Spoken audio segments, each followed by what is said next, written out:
Oi pessoal do sétimo ano, tudo bem com vocês? Espero que sim. A nossa aula de hoje vai ser sobre matéria e energia nos seres vivos.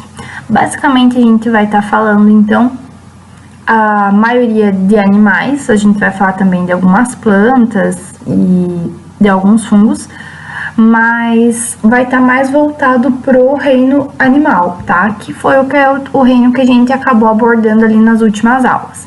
Então, matéria e energia nos seres vivos, gente. Isso daqui está relacionado à nutrição dos seres vivos, beleza? Então, vamos lá. Os seres vivos, eles precisam de matéria. Vocês sabem qual é o conceito de matéria? Matéria é tudo aquilo que tem massa e ocupa lugar no espaço. Se tem massa e ocupa lugar no espaço, é considerado matéria. Então, nós, seres vivos, somos matéria.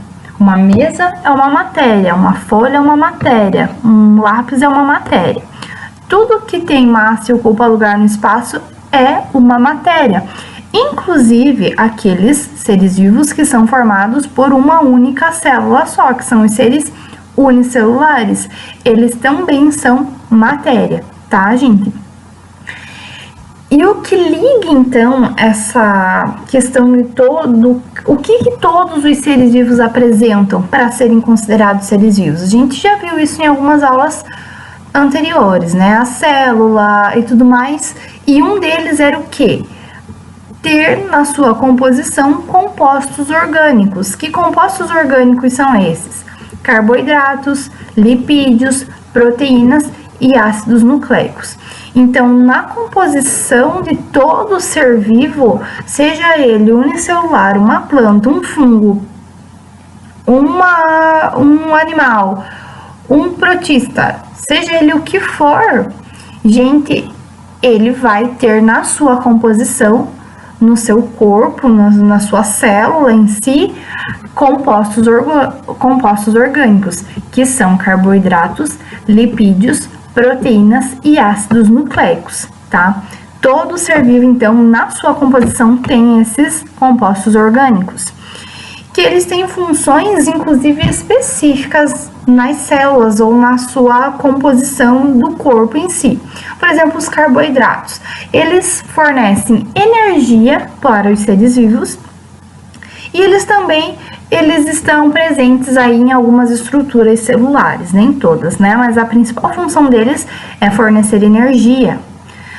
Outro composto químico é a proteína. A proteína, ela é uma das principais responsáveis nas estruturas celulares, para formar as estruturas celulares, mas elas também podem desempenhar outras funções na célula, como o transporte de substâncias nas células. Então, lá na membrana plasmática da célula, vão ter algumas proteínas inseridas que vão fazer o transporte de substâncias de dentro para fora ou de fora para dentro, tá?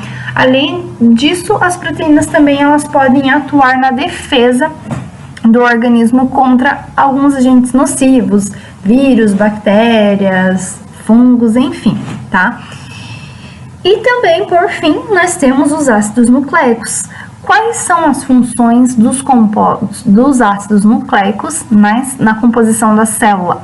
Gente, os ácidos nucleicos são os compostos orgânicos que vão ser responsáveis por armazenar informações genéticas.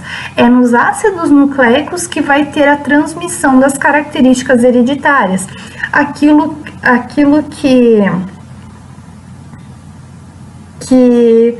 dá todas as suas características, seja você uma pessoa alta, baixa, branca, negra, parda, cabelo liso, cabelo cacheado, olho claro, olho escuro, enfim, né? Existem inúmeras características. Todas essas características compõem o que cada um é e são guardadinhas lá dentro das células no núcleo, sendo formadas, então, pelos ácidos nucleicos, né? A composição desse material é formado por ácidos nucleicos, beleza?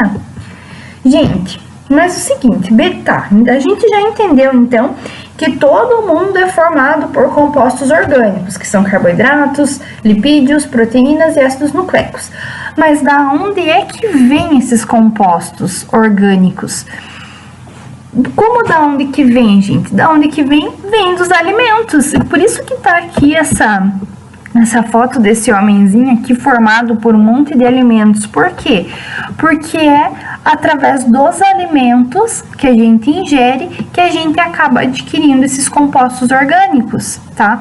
Quando a gente tá lá sendo formado na gestação da nossa mãe, por que é tão orientado pelos médicos que a mãe, que é gestante, ela se alimente bem, coma alimentos ricos em vitaminas, em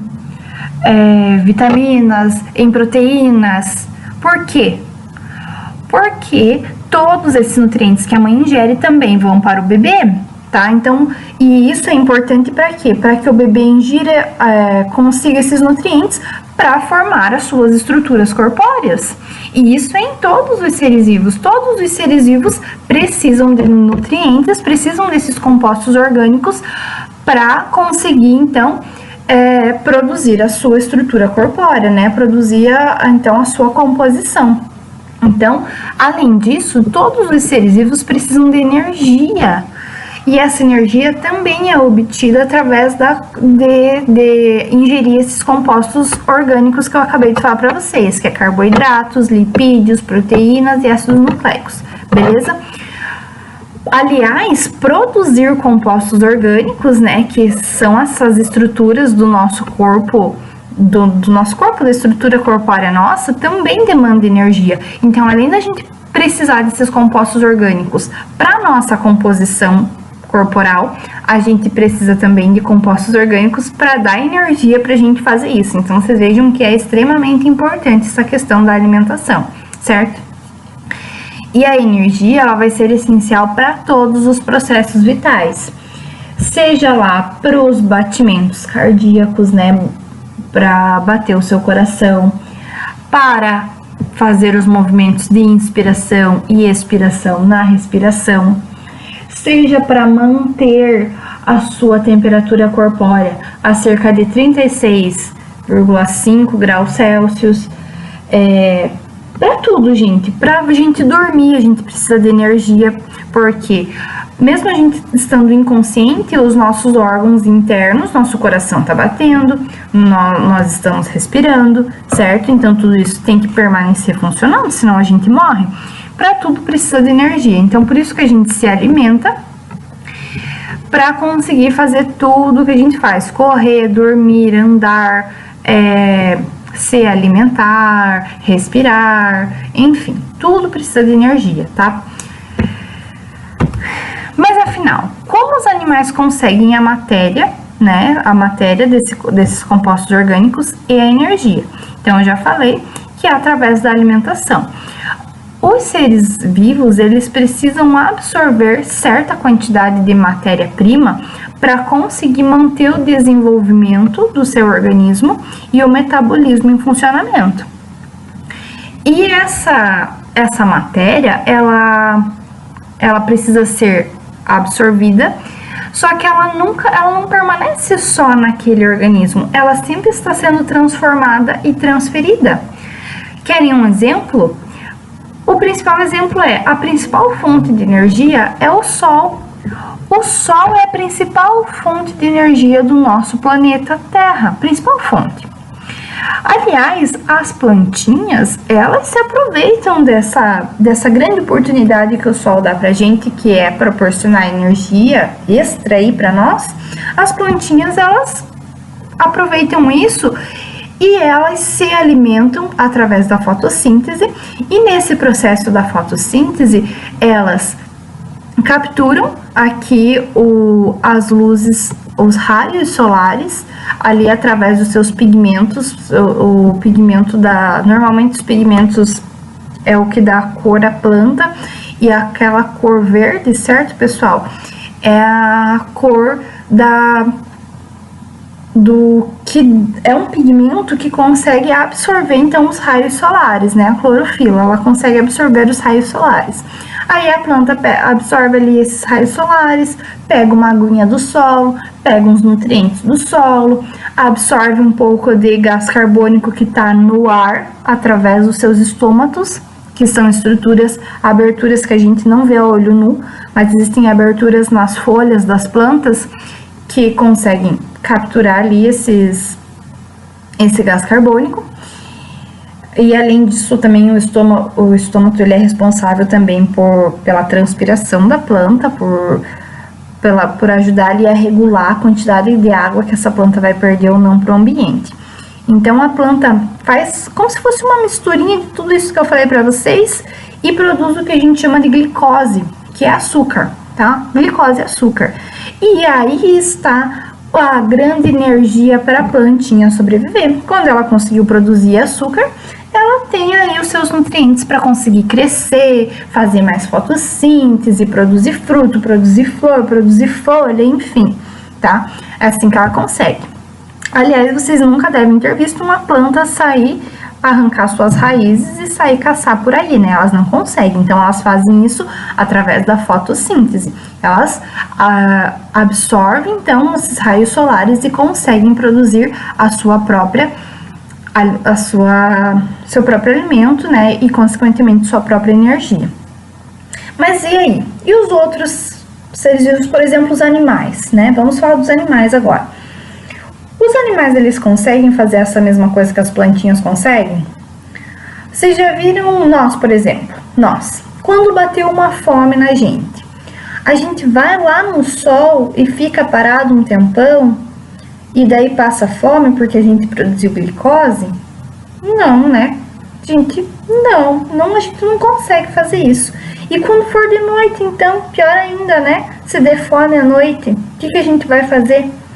Então, gente, os animais, né, inclusive nós, o ser humano também é um animal, a gente não consegue fazer igual a planta de utilizar dessa energia solar para produzir o nosso próprio alimento, tá?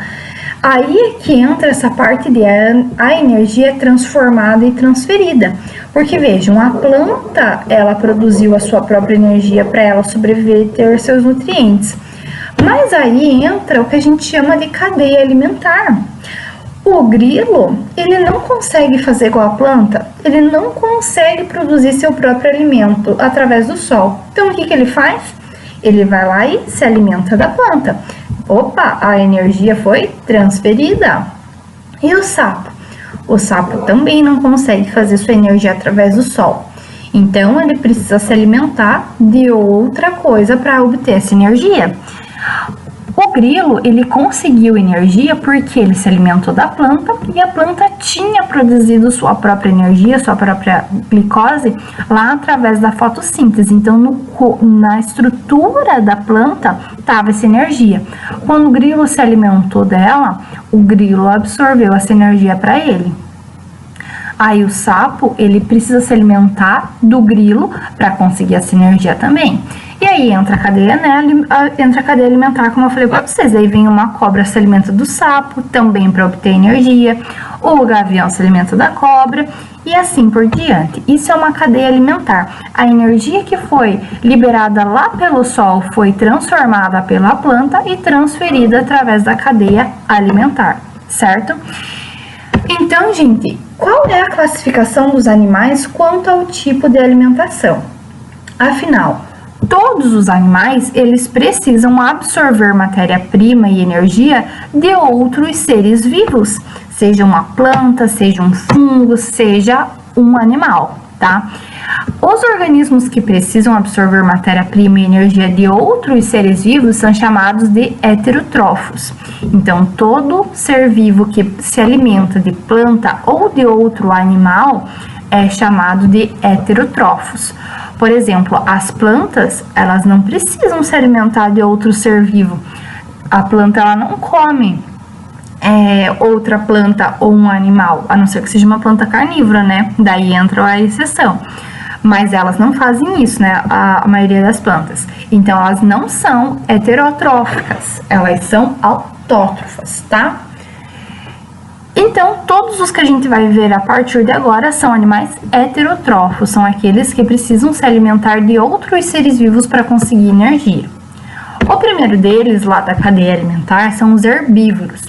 Os herbívoros são aqueles animais que se alimentam exclusivamente de plantas ou partes de plantas, como frutos e raízes, né? Exemplos, tem vários: panda, lagarta, a vaca, o cavalo, o elefante, o koala, o bicho preguiça, que mais? A borboleta.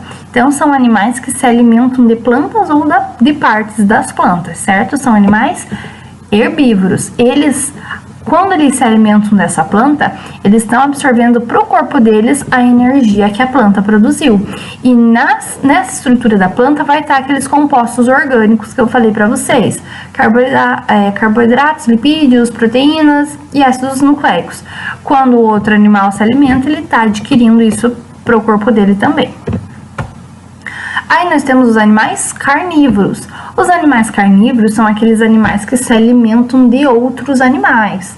Exemplo típico: leão, tigre, onça, urso, enfim, né? Existem inúmeros exemplos também de animais carnívoros, certo? São aqueles animais que se alimentam de outros animais. Existe também aqueles animais que são considerados onívoros. Os animais onívoros, eles se alimentam tanto de planta quanto de outros animais. Então, para eles tanto faz. Comendo planta, comendo animais, eles estão de boa. Um exemplo muito típico de animal onívoro: olhem esse prato aqui com arroz, farofa, feijão, batata, ovo, carne, salada. Qual é o único animal que come um prato assim, alimentos que estão num prato assim, pessoal? O ser humano, né? O ser humano é um animal onívoro, tá? O animal onívoro, então, ele se alimenta tanto de plantas quanto de outros animais, né? E aqui temos outros exemplos também, ó, o gambá, o porco, enfim. E por fim, nós temos os animais detritívoros. Os animais detritívoros, eles têm um hábito esquisito. Eles se alimentam de plantas ou de animais. Só que essas plantas e esses animais estão mortos. Então, os detritívoros é, por exemplo, o típico animal urubu, né? O urubu, ele se alimenta de matéria em decomposição. Então, ele se alimenta de plantas ou animais mortos. Existem outros animais detritívoros, como larvas, por exemplo, larva de mosca, né? São todos animais detritívoros, aqueles que se alimentam do que está morto, beleza? Gente, a aula de hoje era sobre isso. Eu vou pedir para vocês colocarem lá para mim o conceito, né? A atividade de vocês essa semana vai ser o conceito. O que é um herbívoro, carnívoro, onívoro e detritívoro. E um exemplo de cada um desses conceitos aqui, tá? Fácil, moleza, mas se vocês tiverem dúvidas, me perguntem, me procurem, que a gente ajuda, tá bom? Então, por hoje era isso. Muito obrigada e tchau, tchau.